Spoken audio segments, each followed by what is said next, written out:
Salve, galera do futebol! Depois da abertura da 14ª rodada do Campeonato Brasileiro, que aconteceu nesta quarta-feira, o Flamengo vai passar mais uma rodada na liderança do campeonato. Tudo porque o time rubro-negro ganhou fora de casa da equipe do Atlético Mineiro numa grande atuação, tanto técnica como taticamente. O time comandado por Tite teve uma bela apresentação contra o Atlético Mineiro na noite de ontem, ganhando de 4-2 e chega a 30 pontos, se mantendo na liderança do Campeonato Brasileiro. Nós tivemos ainda Cuiabá 1, Botafogo 2, Criciúma 1, Cruzeiro 0, o Vasco da Gama conseguiu uma bela vitória em casa, em São Januário, 2-0 em cima do Fortaleza. O Atlético do Paraná foi surpreendido e perdeu em casa. É difícil ganhar do Atlético lá. E o São Paulo conseguiu ontem um grande feito, ganhou de 2-1.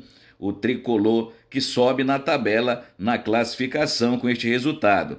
Tivemos ainda o Bragantino ganhando de 3-1 do Atlético de Goiás.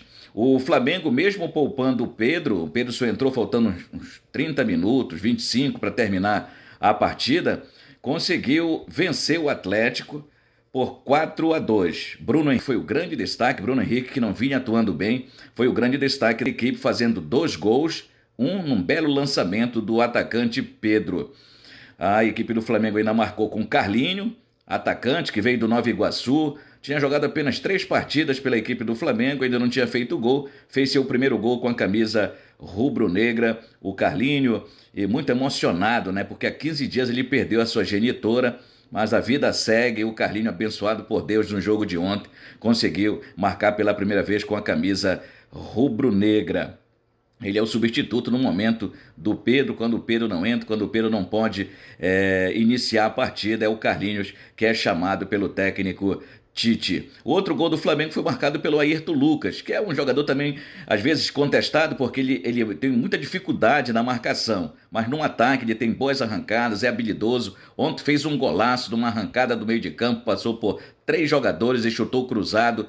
A bola raspou ainda no zagueiro e entrou no canto esquerdo do goleiro do Atlético. O Hulk fez os 2 gols da equipe do Galo, um deles num pênalti marcado pelo VAR, né? O árbitro não tinha marcado, aí o VAR chamou e o juiz atendeu a marcação e deu pênalti. Só que o Flamengo reclama de 2 penalidades, uma em cima do Pedro e outra em cima do Eric Pulgar, sendo que a do Pulgar foi mais clara, né? Puxaram a perna dele dentro da grande área, perna de apoio, ele foi derrubado na área e o VAR não chamou o árbitro da partida e o pênalti não foi marcado em favor da equipe do Flamengo. Flamengo que está com 2 diretores na Europa, atrás de reforços. O Marco Antônio Volante é um nome que praticamente está certo com o Flamengo. Faltam alguns detalhes para o Flamengo anunciar. É volante, estava jogando no futebol da Itália. E o outro é o Lucas Paquetá. Aí já é uma transação mais difícil, mais complicada, mas o Lucas Paquetá, a diretoria, está mostrando interesse em repatriá-lo.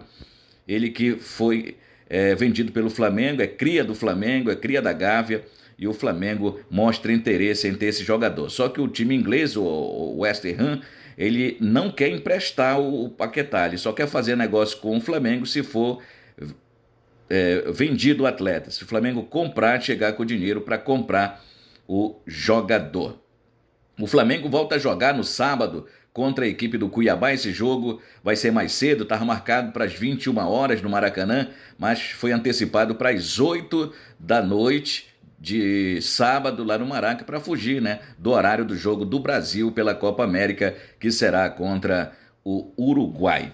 Só lembrando aí que o Flamengo é o líder com 30, o Botafogo é o segundo com 27, o terceiro é o Palmeiras, que joga hoje, com 26, o Bahia tem 24, em quinto aparece o São Paulo agora com 24, subiu uma posição, e em sexto o Atlético do Paraná com 22 pontos ganhos. Na zona do rebaixamento, Atlético de Goiás com 11, Grêmio com 10, o Corinthians com 9, o Fluminense, que joga hoje, estreia o técnico Mano Menezes no comando, tem 6 pontos ganhos. Lembrando que se o Grêmio ganhar do Palmeiras, hoje ele sai da zona do rebaixamento. O jogo vai ser lá em Caxias do Sul, no Estádio Centenário.